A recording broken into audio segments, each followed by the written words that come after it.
ಮೆಲ್ಗೆ ಮೆಲ್ಗೆ ಮೆಲ್ಗೆ. ಹಾಂ ಹಾಂ, ನಿಧಾನ ಕಾಲು ಹಾಕ್ಬೇಕು. ನಿಧಾನ. ಅದೆಷ್ಟು ನೋಯ್ತದತ್ತೋ ನಿನಗೆ, ನನಗಂತೂ ತಡ್ಕೊಳಕ್ಕೆ ಆಯ್ತಲ್ಲ. ನಿಧಾನ. ಕೂತ್ಕೊಳ್ಳವ, ಮೆಲ್ಗೆ ಮೆಲ್ಗೆ ಮೆಲ್ಗೆ. ರಶ್ಮಿ, ಏನಾಯ್ತವ ಇದೆಲ್ಲ? ಅಯ್ಯೋ ಮಾವ, ನೀವು ಅನ್ಕೊಂಡಂಗಲ್ಲ ಏನೂ ಆಗಿಲ್ಲ. ಬಾನು, ನಿಮ್ಮ ಅತ್ತಿಗೆ ಏನೋ ಮಾಡ್ಕೊಂಡು ಬಂದಿದ್ದಾಳೆ, ಬೇಗ ಬಾರವ. ಏಯ್ ಪಾಪ ನನ್ನ ಮಗನೇ, ಏನೋ ಮಾಡ್ಕೊಂಡು ಬಂದಿದ್ಯಾ? ಆಚೆ ಕಳ್ಸಿದ್ರೆ ಇಬ್ರಿಗೂ ಇದೆಲ್ಲ ಮಾಡ್ಕೊಂಡು ಬಂದಿದ್ಯಾ ನಿನ್ನ?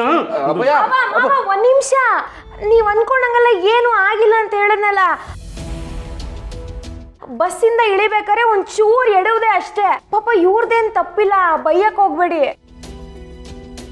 ಅಲ್ಲ ಅದಕ್ಕೆ ಇಷ್ಟು ದೊಡ್ಡ ಬ್ಯಾಂಡೇಜ್ ಹಾಕಿದ್ದೀರಾ, ಏನು ಆಗೇ ಇಲ್ಲ ಅಂತಿದ್ದೀರಲ್ಲ?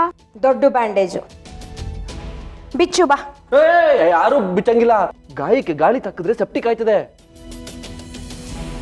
ರೀ ಒಂದ್ ನಿಮಿಷ ಸುಮ್ನಿರಿ ನೀವು. ಬಾನು ಒಂದ್ ನಿಮಿಷ ಬ್ಯಾಂಡೇಜ್ ಬಿಚ್ಚು ಬಾ. ಬಿಚ್ಚು ಬಾ ಹೇಳ್ತೀನಿ.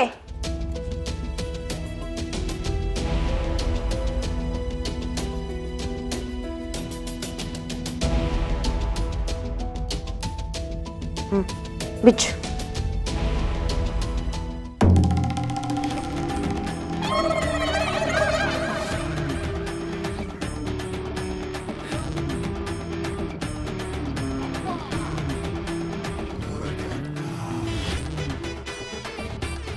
ಏಯ್ ಏನಿಲ್ಲ ಇದು? ಅದಕ್ಕೆ ಇಷ್ಟು ಚಿಕ್ಕ ಗಾಯಕ್ಕೆ ಇಷ್ಟು ದೊಡ್ಡ ಬ್ಯಾಂಡೇಜಾ? ಗಾಯ ಸಣ್ಣದನೆ, ಆದ್ರೆ ಈ ಚಿಕ್ಕ ಗಾಯಕ್ಕೆ ಸೆಪ್ಟಿಕ್ ಆಗಿ ಸೆಪ್ಟಿಕ್ ದೊಡ್ಡದಾಗಿ ಡಾಕ್ಟ್ರು ಕಾಲೇ ತೆಗಿಬೇಕು ಅಂದ್ಬಿಟ್ರೆ, ಅದಕ್ಕೆ ಸೇಫ್ಟಿಗೆ ಇರ್ಲಿ ಅಂತ ಹಿಂಗ್ ಮಾಡ್ಕೊಂಡು ಕರ್ಕೊಂಡ್ ಬಂದಿದ್ದೀನಿ. ನೋಡ್ದೇನವಾ ರಶ್ಮಿ, ನನ್ನ ಮಗ ನಿನ್ನ ಮೇಲೆ ಎಷ್ಟೊಂದು ಪ್ರೀತಿ ಇಟ್ಕೊಂಡಿದ್ದಾನೆ. ಖುಷಿ ಆಯ್ತು ಕಣೋ, ಶಾಬಾಷ್.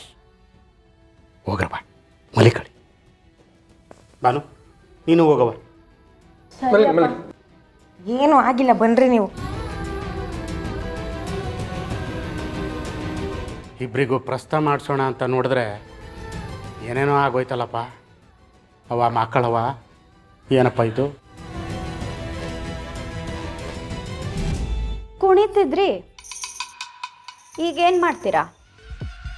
ಹೆತ್ತ ತಾಯಿ ಅಪ್ಪನೇ ಇಲ್ಲದೆ ಇದೆಲ್ಲ ನಡ್ಸಕ್ಕೆ ಹೋದ್ರೆ ಒಂದಲ್ಲ ಒಂದು ಅಪಶಕ್ನ ಆಗದೆ.